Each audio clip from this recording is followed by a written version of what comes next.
अस्सलामु अलैकुम वरहमतुल्लाहि तआला वबरकातुहू। अल्हम्दुलिल्लाहिल हन्नानिल मन्नान अल्लज़ी खलक़ल इंसाना व अल्लमहुल बयान वस्सलातु वस्सलामु अला रसूलिही सय्यिदिल इंसि वल जान व अला आलिहि व अस्हाबिहि ज़विल खैरि वल इहसान अम्मा बअद फ़अऊज़ु बिल्लाहि मिनश शैतानिर रजीम बिस्मिल्लाहिर रहमानिर रहीम। अल-यौम अकमलतु लकुम दीनकुम व अतममतु अलैकुम निअमती व रदीतु लकुमुल इस्लाम दीना। सदक़ल्लाहुल अज़ीम।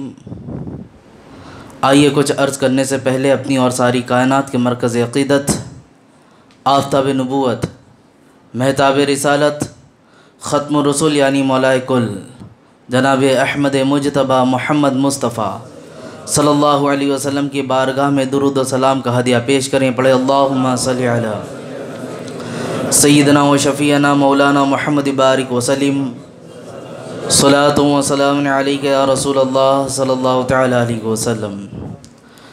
अज़ीज़ान मिल्लत इस्लामिया, अल्लाह ताला का करोड़ा एहसान कि अल्लाह रब्बुल इज़्ज़त ने ईद की ये बाबरकत दिनों को हमारे लिए जुमा का दिन भी अता कर दिया है।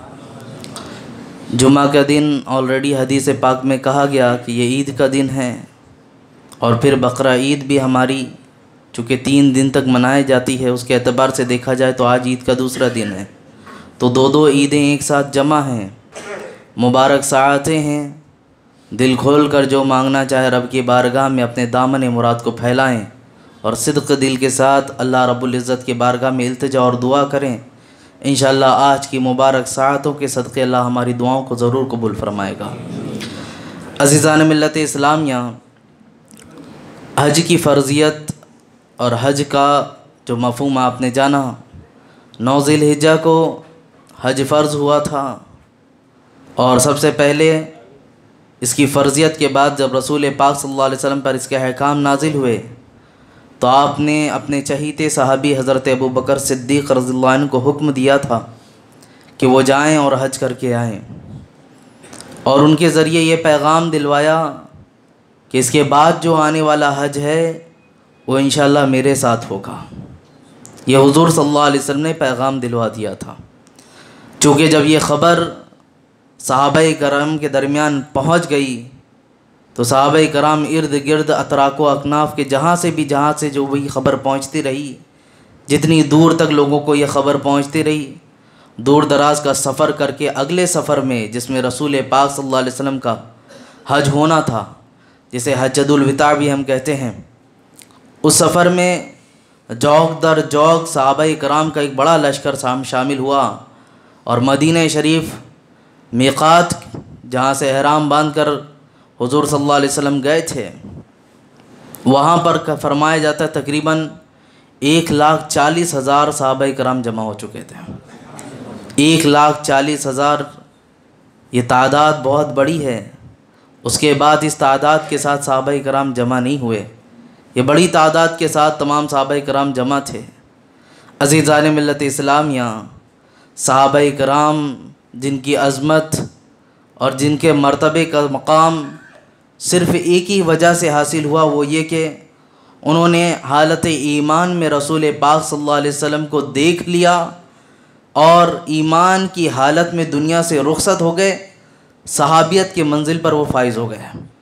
रहती दुनिया तक क़यामत तक हर आने वाला शख्स ख्वाह वो कितनी भी इबादत कर ले, हज़रत शेख सादी अलैहि रहमा फरमाते हैं, कोई इबादत अगर इतनी करता हो कि वह विलायत के दर्जे पे फाइज़ हो जाए और इबादत का ऐसा उसका मर्तबा हो, इस तरह मशगूलियत हो कि 60 साल तक वो बाजमात नमाज पढ़ता रहे, सुबह और शाम रोज़ों में गुजार दे, रात क़यामुल लैल करते हुए गुजार दे, फिर भी वो किसी सहाबी के पैर के नीचे जो धूल आती उस मर्तबे को भी नहीं पहुंच सकता। इबादत, बदनी इबादत जो होती है, आम तौर पर आप देखें, इंसान अगर थोड़ी देर कुरान पढ़ना शुरू कर दे उकताहट महसूस होती है, थोड़ी देर नमाज में खड़ा हो जाए, तिलावत लंबी हो जाती है तो मन घबराना शुरू होता है। ये नफ्स की शरारत भी है। लेकिन कोई अगर इतनी इबादत कर रहा है बावजूद वो एक सहाबी के मर्तबे को कहाँ तक पहुँचता है, देखो ज़रा, उसके पैर के धूल के बराबर नहीं पहुँच सकता। पता क्या चला, ये इबादतें अपनी जगह, इसकी कसरत अपनी जगह, विलायत का मर्तबा अपनी जगह है, लेकिन जो सहाबियत का मकाम है वो महज सिर्फ रसूल पाक सल्लल्लाहु अलैहि वसल्लम से क़ुर्बत हासिल होने की वजह से है, हुजूर सल्लल्लाहु अलैहि वसल्लम से करीब होने की वजह से। अब ये सहाबा कराम का उमड़ता हुआ सैलाब, और इसी दौरान में रसूल पाक सल्लल्लाहु अलैहि वसल्लम चमचमाते हुए चाँद की तरह, इसकी मिसाल अगर जहन में ले तो ये इसी तरह एक नक्शा खींचा जाए कि रात की सख्त तारीक अंधेरों में देखें तो चमचमाते हुए तारों के बीच में वो चाँद चमकता हुआ नज़र आ रहा था। इसीलिए शायर ने कहा है ना, एक सिमत अली एक सिमत उमर, सिद्दीक़ इधर उस्मान इधर, इन जगमग जगमग तारों में महताब का आलम क्या होगा। ये हकीकत देखी जाए तो वही आलम था सहाबा कराम का उमड़ता हुआ ये सैलाब। जब वहाँ पर हाजिर था, उस वक्त रसूल पाक सल्लल्लाहु अलैहि वसल्लम 4 ज़िलहिज्जा को हाजिर होते हैं, और हाजिर होने के बाद आपने तवाफ़ ज़ियारत की। तवाफ़ ज़ियारत के बाद सफ़ा मरवा की सई की। उसके बाद आपने एहराम नहीं खोला, क्योंकि हुजूर सल्लल्लाहु अलैहि वसल्लम ने हज क़िरान फरमाया था। हज की 3 किस्में होती हैं, आपको पता होना चाहिए, हज इफ़राद, हज तमत्तु और हज क़िरान। रसूल पाक सल्लल्लाहु अलैहि वसल्लम ने जो हज किया तो हज क़िरान था। तो हुजूर सल्लल्लाहु अलैहि वसल्लम ने उसके बाद आपने एहराम नहीं खोला, यहाँ तक कि फिर आप मिना की वादी में भी हाजिर हुए, और वहाँ से 9 ज़िलहिज्जा को जब आप मैदान अरफात में हाजिर होते हैं, लब्बैक लब्बैक की सदाएँ वहाँ चालू हो जाती है। उन लब्बैक की सदाएँ देने में रसूल पाक सल्लल्लाहु अलैहि वसल्लम ख़ुद भी शामिल हैं। ये कितना हसीन हज था। लेकिन मेरे अजीज़ों, सारी चीज़ें अपनी जगह, हज्जतुल वदा में जो सबसे बड़ी बात मैंने आपके सामने अर्ज़ करनी है वो ये कि रसूल पाक सल्लल्लाहु अलैहि वसल्लम ने उस वक्त एक खुतबा दिया था। वो बड़ा अजीम खुतबा था, और कायनात में रहने वाले हर शख्स के लिए जब तक दुनिया मौजूद है उस खुतबे पे दिए हुए तमाम फरामीन पे अमल कर लेना हमारे लिए कामयाबी ज़िंदगी की गुजरने की एक दलील बन जाती है। मेरे अजीज़ों, मैं उस खुतबे की चंद बातें आपके सामने अर्ज़ करता हूँ। रसूल पाक सल्लल्लाहु अलैहि वसल्लम, आपने सहाबा कराम से कहा था, आज कौन सा दिन है, ये कौन सा महीना है। दोनों सवाल आपने किए। अगर आज आपके सामने ये सवाल कर दूं, आप मुझे बताओ कौन सा दिन है, आप कहोगे मौलाना साहब जुमा का दिन है तभी तो आप खड़े हो, लोगों का हुजूम है इसीलिए तो यहाँ जमा है। ये लोगों का जमा होना और आपका वाज करना इस बात की दलील है कि आज जुमा का दिन है। ज़ोहर के वक्त में आम तौर पे ये सारी चीज़ें नहीं होती, सिर्फ जुमा के दिन होती है। महीना अगर पूछा जाए तो आप कहेंगे ईद मना रहे हैं, आज दूसरा दिन है ईद का तो ज़िलहज ही होगा, कोई और दूसरा महीना थोड़ी ना चल रहा होगा। लेकिन जब रसूल पाक सल्लल्लाहु अलैहि वसल्लम ने सहाबाए कराम से पूछा, ऐ मेरे सहाबा आज कौन सा दिन है, सहाबाए कराम ने कहा अल्लाह और उसके रसूल बेहतर जानते हैं, अल्लाह और उसके रसूल बेहतर जानते हैं। कुछ कहने वालों ने उस महफिल में भी कहा था हम क्यों नहीं बता देते कि आज दिन कौन सा है। कहा अगरचे हमें मालूम है, लेकिन रसूल पाक सल्लल्लाहु अलैहि वसल्लम ने कह दिया अगर आज ज़िलहज नहीं ज़िलक़ादा है तो हम ये भी तस्लीम कर लेंगे, हम ये भी मान जाएंगे। अगर आज जुमा का दिन है मिसाल के तौर पर, उन्होंने कह दिया ये सनीचर का दिन है तो हमने ये भी तस्लीम करना है। उस सहाबा इकराम का ये कहना था कि रसूल पाक सल्लल्लाहु अलैहि वसल्लम ने जो फरमान दिए हमारे लिए वो हमारे सर का ताज है। सारी चीज़ें होने के बाद हुजूर सल्लल्लाहु अलैहि वसल्लम ने फरमाया आज दिन कौन सा है, जुमा का दिन था और ज़िलहिज्जा था। कहा जिस तरह ये मकाम, ये महीना, ये दिन तुम्हारे लिए हुर्मत वाला है, ऐ लोगों मैं तुम्हें चंद बातें अर्ज़ करना चाहता हूँ, उसे जहन नशी कर लेना। मैं उस खुतबात में आने वाले जुमले को आपके सामने पेश करता हूँ। हुजूर सल्लल्लाहु अलैहि वसल्लम ने फरमाया मालूम नहीं कि मैं और तुम फिर कभी इस जगह पर इकट्ठा होंगे भी या नहीं होंगे। सबसे पहला जुमला ये था मेरे अजीज़ों, हुजूर सल्लल्लाहु अलैहि वसल्लम का जो हज हज्जतुल विदा कहलाता है वो इसीलिए कहलाता है क्योंकि उस हज के बाद रसूल पाक सल्लल्लाहु अलैहि वसल्लम का ज़ाहिरी विसाल हो जाता है। आपने उसके बाद हज नहीं किया, तो ये बात जो कहना कि हम इसके बाद दोबारा जमा होंगे नहीं होंगे, कुछ सहाबे कराम तो ऐसे हैं कि जिनके शब व रोज़ रसूल पाक सल्लल्लाहु अलैहि वसल्लम के जलवे ज़ेबा को देख कर हुआ करता था। अरे हज़रत अबू हुरैरा रज़ियल्लाहु अन्हु असहाबे सुफ़ा में से हैं, हमा वक्त वहाँ पर मौजूद रहा करते थे। सबसे ज़्यादा हदीस देखा जाए तो रिवायत करने वाले कोई सहाबी मिलते तो हज़रत अबू हुरैरा हैं। उसकी सबसे बड़ी वजह ये मिलती है कि आप रसूल पाक सल्लल्लाहु अलैहि वसल्लम के सबसे ज़्यादा करीब रहे, सबसे ज़्यादा उनके पास मौजूद रहे। मेरे अजीज़ों, हज़रत अबू हुरैरा रज़ियल्लाहु अन्हु से हुज़ूर सल्लल्लाहु अलैहि वसल्लम ने एक बार कहा कि हर वक्त यहीं बैठे रहते हो, कुछ अगर ज़रूरियाती तुम्हारे ज़िंदगी का कुछ मामला हो तो चले जाया करो, जाकर उसे भी करके आ जाया करो। हज़रत अबू हुरैरा मस्जिद नबी में से उठे, थोड़ी दूर गए और जो एक तंबू बना था, एक पिल्लर बना था, उसके पास गए और वहाँ से जाकर आप वापस घूम कर आकर बैठ गए। कहा क्या हुआ, जिस काम से जा रहे थे वो काम हो गया? कहा आका, आपसे दूर होता हूँ तो दिल ही नहीं लगता है, आपसे दूरी बर्दाश्त ही नहीं होती है।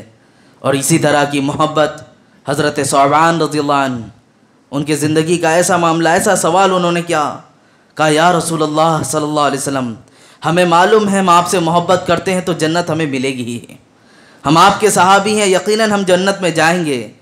लेकिन सवाल मेरा ये है, आपकी बारगाह में अर्ज़ इतनी करनी है कि जन्नत में जहाँ तमाम लोग हाजिर होंगे वहाँ अम्बिया अलैहिस्सलाम की जमात भी होगी, आप तो नबियों की जमात में होंगे। आका, यहाँ मौजूद होकर हम आपसे मुलाकात भी करते हैं, आपका दीदार भी करते हैं, क्या जन्नत में भी हम आपसे मिल पाएंगे? क्या वहाँ भी हमारी मुलाकात हो पाएगी? इतना कहना था कि आयत नाजिल हो गई। उस आयत का मैं मफ़हूम आपके सामने रखता हूँ। उलाइका अनअमल्लाहु अलैहिम मिनन नबिय्यीन व सिद्दीक़ीन व शुहदाए व सालिहीन। अल्लाह ताला जो इरशाद फरमाता उसका मफ़हूम यही है कि वो लोग जो मोहब्बत करते हैं, जो अल्लाह और रसूल को की इताअत करते हैं, उनका हश्र व नशर शुहदा, सालिहीन, नबिय्यीन, सिद्दीक़ीन के साथ किया जाएगा और वो जन्नत में भी उनके साथ में होंगे। तो ये मोहब्बत का एक तकाज़ा था उनका जो उन्होंने कहा और सवालिया अंदाज में अर्ज़ किया। मेरे अजीज़ों, ये तो दिल को फाड़ देने वाली बात थी कि रसूल पाक सल्लल्लाहु अलैहि वसल्लम ने जो ये इतना कह दिया कि हम और तुम दोबारा इस तरह जमा होंगे भी कि नहीं होंगे, बहुत बड़ी बात थी। फिर उसके बाद रसूल पाक सल्लल्लाहु अलैहि वसल्लम ने एक जुमला फरमाया। जुमला क्या था? जो मैंने आयत करीमा आपके सामने तिलावत की, अल यौम अकमलतु लकुम दीनुकुम, कि आज का दिन वो दिन है कि जिस पर मैंने दीन को तुम्हारे ऊपर मुकम्मल कर दिया है। मेरे अजीज़ों, जब ये आयत करीमा नाजिल हुई थी तो यहूदियों का बहुत बड़ा आलिम था, हज़रत उमर फ़ारूक रज़ियल्लाहु अन्हु मौजूद थे। उसने कहा अगर ये आयत हम लोगों के पर नाजिल होती तो जिस दिन ये आयत नाजिल हुई थी उस दिन हम ईद का दिन मनाते हैं, साल भर में हम उस दिन को ईद का दिन मनाते। हज़रत उमर कहते कि थोड़ा समझने वाली बात कर, तू कहता ईद का दिन तुम मनाते, हम ईद का दिन मना रहे होते हैं। जिस दिन ये आयत नाजिल हुई थी वो जुमा का दिन था और अरफा का दिन था, उसी दिन ये आयत नाजिल हुई है। तो एक ईद मनाने की बात करता है, हम दो दो ईद मना रहे थे, उस वक्त दो दो ईदें हो रही थी। मेरे अजीज़ों, ये आयत करीमा जो नाजिल हुई ये छोटी मोटी आयत नहीं, बहुत बड़ी आयत है। इसका मफ़हूम बहुत है कि तुम पर दीन को मुकम्मल कर दिया गया है। फिर आगे जो बात फरमाया जाता है वो क्या है? अतममतु अलैकुम नेमती, तुम पर मेरी नेमतें भी मुकम्मल हो गई हैं, नेमतों को भी मुकम्मल कर दिया गया। व रज़ीतु लकुमुल इस्लाम दीना, अल्लाह रब्बुल इज़्ज़त ने बहुत सारे नबियों को भेजा है, बहुत सारे नबी आए, उनके साथ उनके मज़हब थे, किताबें थीं, उन्होंने तबलीग किया, सारी चीज़ें थीं। लेकिन अल्लाह का पसंदीदा दीन है तो दीन इस्लाम है, वो दीन इस्लाम है। यहाँ पर एक बात ये भी समझ लेना चाहिए, इंसान के अंदर कितनी भी अच्छाई क्यों ना हो, कोई किसी के साथ हुस्न सलूक करता हो, कोई बहुत अच्छे रवैये से पेश आता हो, लेकिन अगर उसके अंदर इस्लाम नाम की कोई चीज़ नहीं, वो कलमा पढ़ने वाला नहीं है, वो मुसलमान नहीं है, तो वो अजीज़ हो ही नहीं सकता। काफिर की मोहब्बत हमारे लिए नाकाफ़ी है जब तक उसके अंदर दीन इस्लाम की मोहब्बत ना आ जाए और वो उसका मानने वाला ना हो। किसी काफिर को सिर्फ उसकी अच्छाइयों को देखकर बहुत अच्छा जो गुन गाते हैं बहुत सारे लोग, अरे बहुत भला आदमी है, बहुत भला करता है, भलाई चाहे जितना करता हो, लेकिन जब मज़हब की बात आए तो उसके आगे मत जाना। कुछ लोग होते हैं कि पैरोकारी में करते करते करते करते हमने देखा है माथे पे टीका भी लग जाता है, हाथों में कलावा भी पहनते हैं, सारी चीज़ें हो जाती हैं। होता है क्या है, अरे नहीं, उनको अगर नहीं लेकर चलेंगे तो आगे हम बढ़ नहीं पाएंगे, उनके साथ अगर नहीं रखेंगे दोस्ती नहीं होगी, बहुत ज़्यादा तासुब पसंदी का मामला हो जाए कि शिद्दत पसंद इंसान है। अपने मज़हब पे हर कोई शिद्दत कर रहा है। हम तो हमेशा ये बोलते हैं ना कि एक दूसरे से कॉम्प्रोमाइज़ करके चलें। आज दिख रहा है चीख चीख कर लोग चिल्ला रहे हैं, बोल रहे हैं, और किसी को कोई और मज़हब नहीं, मज़हब इस्लाम मिल रहा है। छोटे से लेकर बड़े तक, बड़े से लेकर बूढ़े तक, जिसको देखो कुत्तों की तरह भौंकना चालू कर रखा है मज़हब इस्लाम के ऊपर, बानी इस्लाम के ऊपर। बैर कैफ मैं उन सारी चीज़ों पर नहीं जाता, इतना बोलना चाहता हूँ कि इस्लाम का मानने वाला है, उसके पैरोकार करने वाले हैं, तो अगरचे उसके अंदर दीगर कोई भी अच्छाई ना हो, ये अल्लाह की सबसे बड़ी नेमत दौलत उसके लिए काफ़ी है। और अगर बहुत सारी दौलत का अंबार लगा हो, लोगों के साथ बड़े अच्छे काम करता हो, उसके बहुत मामलात को हल कर देता हो, लेकिन इस्लाम नाम की कोई चीज़ उसके घर में, उसके अंदर नज़र नहीं आती, तो वो बेकार है हमारे लिए, वो कोई चीज़ हमारे माने नहीं रखती। बहरकैफ रसूल पाक सल्लल्लाहु अलैहि वसल्लम ने जो कई बातें कही थी, उनमें से फिर एक बात ये भी थी कि तुम्हारी जानें और तुम्हारे माल और इज़्ज़तें यकीनन एक दूसरे के लिए इस तरह एहतराम के लायक हैं जैसा कि तुम आज के दिन इस शहर और इस महीने का एहतराम करते हो। हुज़ूर सल्लल्लाहु अलैहि वसल्लम ने पूछा था ना, आज कौन सा दिन है, किस जगह पर हम मौजूद हैं, कौन सा महीना चल रहा है। ये सारी पूछने की वजह यही थी कि इत्माम हुज्जत के लिए फिर बताया जाए हम जिस महीने में हैं, जिस दिन में चल रहे हैं, ये दिन कोई और दिन नहीं, मामूली दिन नहीं है, बल्कि इस दिन दीन को मुकम्मल किया गया है। और साथ ही साथ ये हुर्मत वाला महीना है। हुर्मत वाला महीना समझते हैं आप?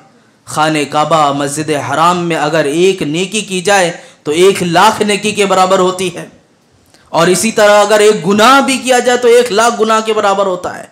दोनों पहलू हैं वहाँ पर। तो अज़मत जिस तरह बतानी थी उसका मर्तबा यही है कि जिस तरह खाने काबा की अज़मत है, सारी चीज़ें हैं, एक मुसलमान भाई की भी अज़मत तुम्हारे लिए है। रसूल पाक सल्लल्लाहु अलैहि वसल्लम की हदीस का मफ़हूम मैं आपके सामने रखूं। खाने काबा के सामने खड़े होकर कहते हैं, ऐ लोगो, ये काबा की अज़मत, ये हुर्मत तुम देखते हो? कहा हाँ या रसूल अल्लाह, हमने देखा। कहा एक मोमिन की इज़्ज़त और हुर्मत भी इस काबे से बढ़कर है। एक मोमिन के बारे में यह रसूल पाक सल्लल्लाहु अलैहि वसल्लम ने फरमाया। जब मोमिन की इज़्ज़त को इतना बढ़ा कर रख दिया गया तो हम आपको अब सोचना चाहिए कि हज्जतुल वदा के वक्त रसूल पाक सल्लल्लाहु अलैहि वसल्लम ने यह हमको तंबीह की, तो एक मुसलमान का दूसरे मुसलमान के साथ अब रवैया कैसा हो जाना चाहिए।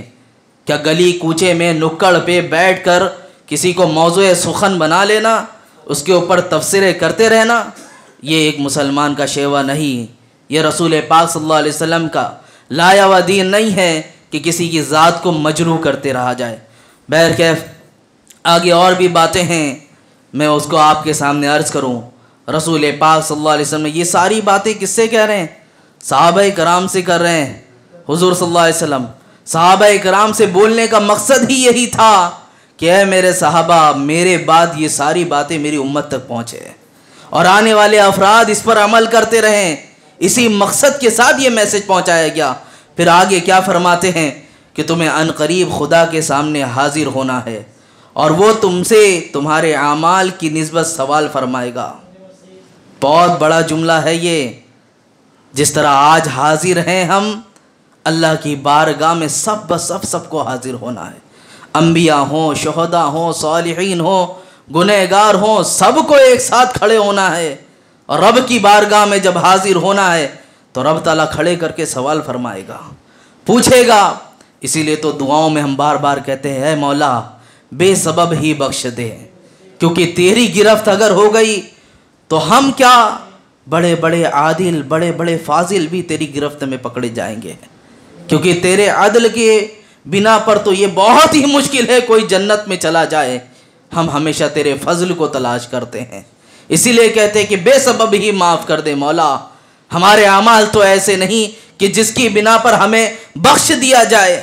करतूतें तो ऐसी हैं कि ज़मीन फट जाए, क़यामत तक धंसते चले जाए तो ये भी कम है हमारे लिए। लेकिन मौला तू रहमान है, बेसबब बख्श दे मौला, तू रहमान है।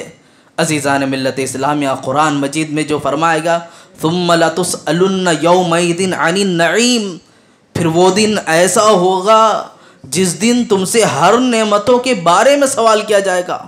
मियाँ नेमतें तो अपनी जगह हैं, ये आँख अल्लाह ने नेमतें दी, कान नेमत, ज़ुबान नेमत, हाथ पैर ये तो हमारे जिस्म हैं, ये नेमतें अपनी जगह है। लेकिन जो हमारे लिए नेक औलाद अल्लाह ने दी ये भी नेमत है।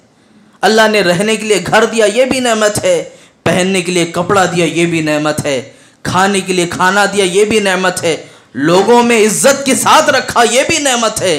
कौन कौन सी नेमतों को झुटलाएंगे हम, किन किन नेमतों का इनकार करेंगे। फबी अय्यि आलाई रब्बिकुमा तुकज़्ज़िबान, तुम अल्लाह की किन किन नेमतों को झुटलाओगे, कौन कौन सी नेमतों को झुटला सकेंगे। और यहाँ पर इंसान तेरी चलती है, तेरी अपनी ज़ुबान है, तेरे अपने हाथ हैं, तेरे अपने पाँव हैं। आज तू इशारा करता है तो हाथ उठ पड़ते हैं, आज तू इशारा करता है तो कनकियों से लोगों को समझ में आ जाता है, आज तू जो चाहता है अपनी ज़बान से लोगों के दिलों को तार तार कर देता है। आज यहाँ तेरा तूती बोलता नज़र आता है, आज तेरे इशारे पे बड़े बड़े लोग हाथ बांध के खड़े हो जाते हैं। लेकिन वो वक्त याद रख जब अल्लाह के सामने हाजिर होगी, और हाजिरी होने के बाद तब तेरे कोई चर्चा ना होगा, तेरी कोई बस ना होंगे, सब चीज़ें बंद कर दी जाएंगी। और वो दिन ऐसा दिन होगा, अल यौमा नख्तिमु अला अफ़वाहिहिम, वो दिन ऐसा दिन होगा जब ज़ुबानों पर ताले मार दिया जाएंगे। अल यौमा नख्तिमु अला अफ़वाहिहिम व तुकल्लिमुना अयदीहिम व तशहदु अर्जुलुहुम बिमा कानू यक्सिबून। अल्लाह ताला फरमाता वो दिन ऐसा होगा जिस दिन ज़बानों पर ताले लगाए जाएंगे। इन्हीं हाथों से इशारा करता था ना, इन्हीं हाथों से गुनाह करता था ना, अब ये हाथ गवाही देंगे कि मौला तूने इतनी बड़ी नेमतें दी, ये चाहता तो इससे लोगों के खैर के साथ काम करता, लोगों के साथ भलाई के साथ मामलात करता, लेकिन इसने मिस यूज़ किया है। ये आँखें आज तुम्हारे इशारे पर चलती हैं, तुम निगाहों को झुकाकर लोगों के सामने पारसा बनते हो, और लोगों की निगाहें हटते ही तुम उसे आवारा बना लेते हो। उस दिन कोई तुम्हारा देखने वाला ना होगा, ये निगाहें खुद ब खुद अल्लाह की बारगाह में गवाही देंगी, मौला बंद कमरे ने इसने कितनी खयानतें की हैं, कितनी बेहयाइयों के मनाजिर को देखा है, सारी चीज़ें ये खुद ब खुद बयान करेंगी। ये ज़ुबान जो आज हमारे लिए हम अच्छे अच्छे अल्फाज सजा कर बोल कर अपना तूती बुलवा रहे होते हैं, लोगों से अपने लोहे मनवा रहे होते हैं, वो दिन ऐसा होगा जब रब ताला की बारगाह में पेशी हो गई तो उस दिन ये ज़बान गुंग हो चुकी होगी, तुम्हारे इशारे पे कुछ ना बोल रही होगी।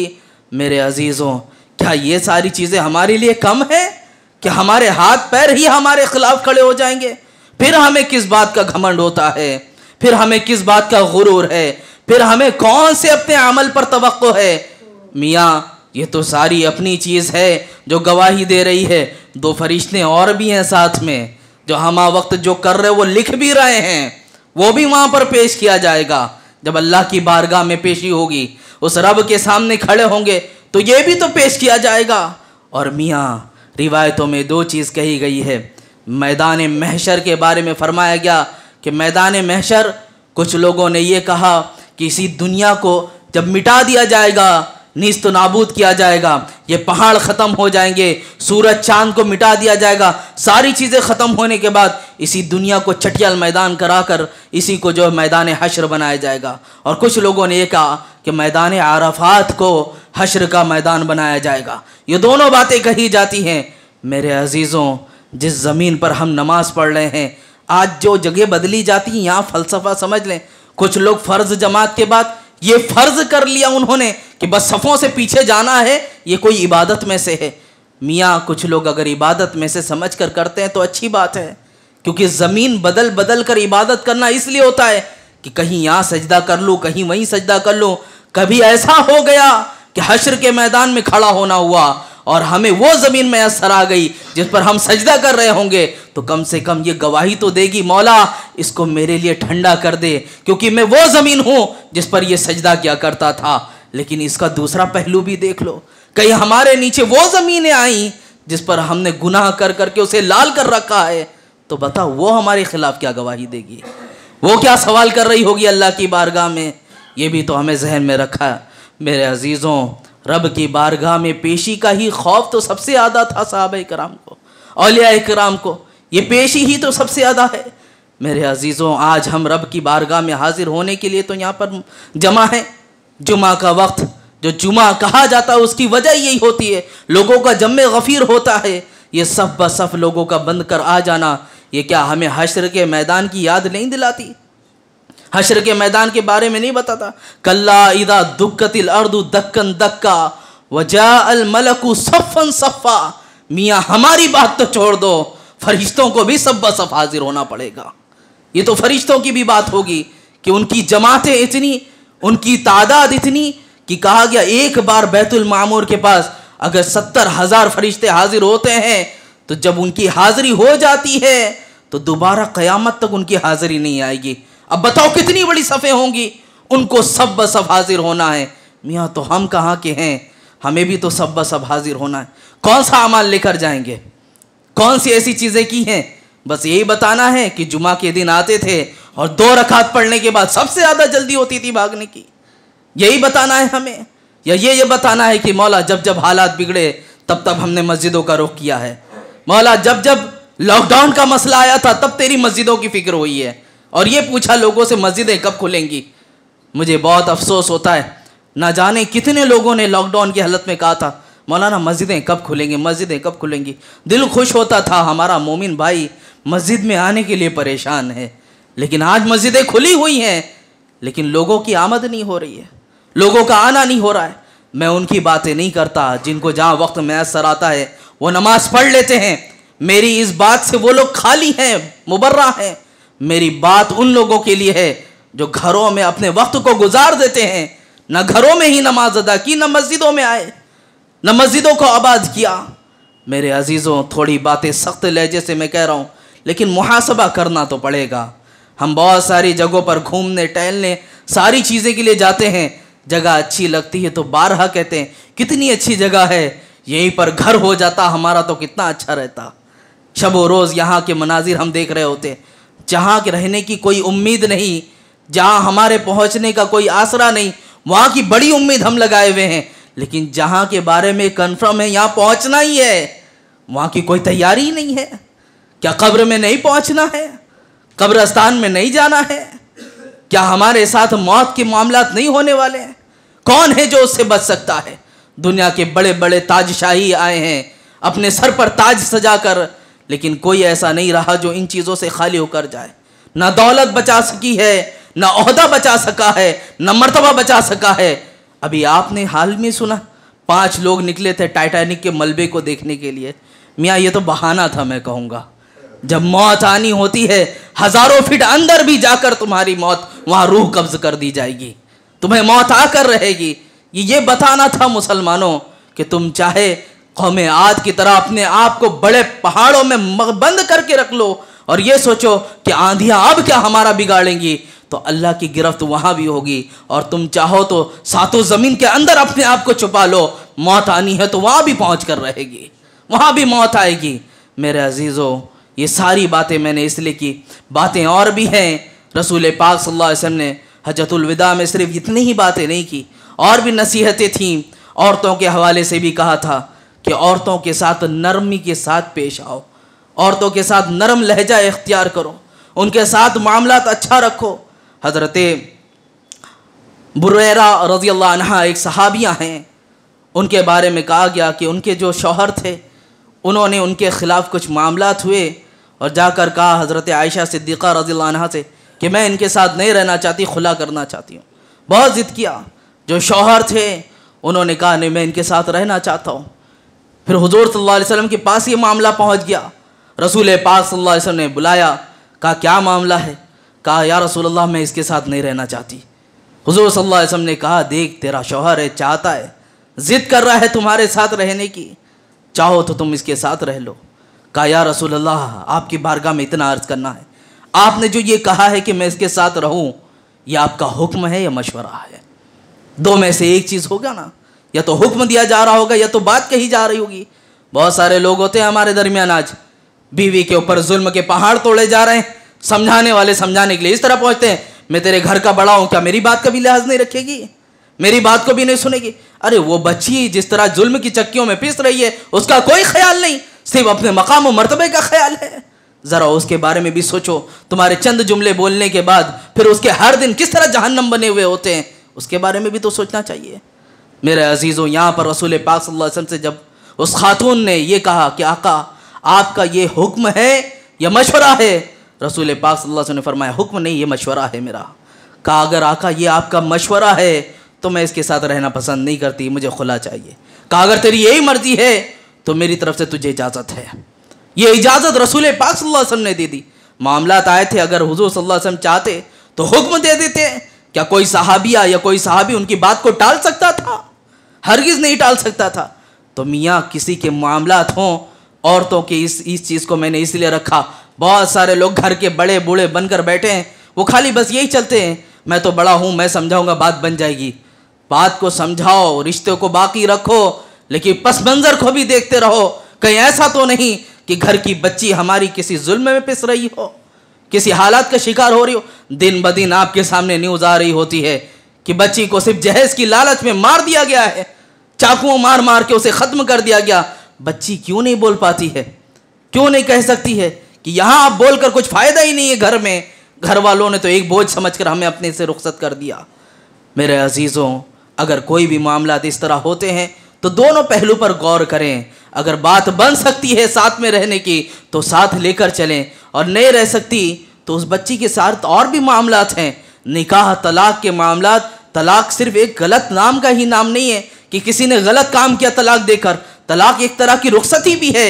ज़रूरी नहीं है ज़मीन पर रहने वाला हर शख्स बड़ा ही आदिल हो और हमेशा मर्द की कोई गलती नहीं, औरत की ही गलती रहती हो। ताली एक हाथ से नहीं बजती। बहुत सारी जगहों पर मर्द भी अपनी ज़बान को दराज किए होते हैं, अपने मामलात को दुरुस्त नहीं रखे होते, इस वजह से तलाक हो जाती है। और कहीं कहीं ऐसा रहता है कि औरतों की खामियां होती हैं, लेकिन जहां मामलात मर्द के अंदर ही कमी है। अभी एक चीज़ ऐसी भी सामने आई कि मर्द के अंदर ये ताकत ही नहीं कि अपनी बीवी के वो ख्वाहिश को पूरा कर सके। भाई, एक औरत को क्यों में शादी की जाती है? ताकि उसकी जिस्मानी ख्वाहिश को भी तो पूरी किया जा सके। कोई मर्द उसे दिन रात कपड़े अच्छे पहनाता हो, खाने अच्छे खिलाता हो, लेकिन उसकी शहवतों को पूरी ना कर सके, क्या उसके साथ अब वो रह सकती है? शरीयत का मसला जाकर पता करो। शरीयत खुद हुक्म देती है उसके साथ खुला लिया जाए और अलग हो जाए, क्योंकि यहाँ उसकी हाजतें पूरी नहीं हो रही हैं। लेकिन यहाँ समझाने वाले समझाते हैं, रहे लोग क्या बोलेंगे, अरे इज्जत क्या रह जाएगी, तलाक हो गई, निभ नहीं पाया। बहुत सारे लोग बोलने के ऊपर मत जाएं, उन बच्चियों की ज़िंदगियों को भी समझें। अल-मुख्तसर इतना कहना है कि रसूल पाक सल्लल्लाहु अलैहि वसल्लम ने जो सारी बातें हम लोगों के लिए बताई हैं, जितनी बातें हम लोगों को कही हैं, इन बातों पर अगर अमल किया जाए तो क़यामत तक एक अच्छा निज़ाम चलेगा, अच्छे मामलात होंगे। मेरे अजीज़ों, मौका मिला तो जो हज्जतुल वदा के वक्त और भी बातें कही गई थीं, इंशाअल्लाह मैं उस पर आने वाले जुमा में गुफ्तगू करूँगा। अल्लाह ताला हम सबको कहने सुनने से अमल की तौफीक अता फ़रमाए। जितनी भी चीज़ें मौला ताला मैंने कही उस पर मुझे ख़ुद भी अमल की तौफीक अता फ़रमा। हम मुसलमानों में बाहमी इत्तिफ़ाक़ इत्तिहाद अता फ़रमा। ए पाक परवरदिगार आलम, नाचाकियों से, हसद से हमारी हिफाजत फ़रमा। ए पाक परवरदिगार आलम, हम सबको एक दूसरे के हुकूक़ के समझने की तौफीक अता फ़रमा। मौला ताला हम सब के घर की बच्चियों पर तो रहम फ़रमा। ए पाक परवरदिगार आलम, जो बच्चियाँ नाहक सताई जा रही हैं उन्हें हिफ्ज़ व अमान अता फ़रमा। ए पाक परवरदिगार आलम, हम सबको इस ईद सईद के सदक़े तुफ़ैर बख्शो में शुमार अता फ़रमा। जब तक जिए मौला ईमान की दौलत से सरफराज फरमा। जब मौत आनी हो तो इसी ईमान की हालत में मौत नसीब फरमा। अस्तग़फ़िरुल्लाह रब्बी मिन कुल्ली ज़ंबिन व अतूबु इलैहि व सल्लल्लाहु तआला अला खैरि ख़ल्क़िही मुहम्मदिन व आलिहि व अस्हाबिहि अजमईन बिरहमतिका या अरहमर राहिमीन।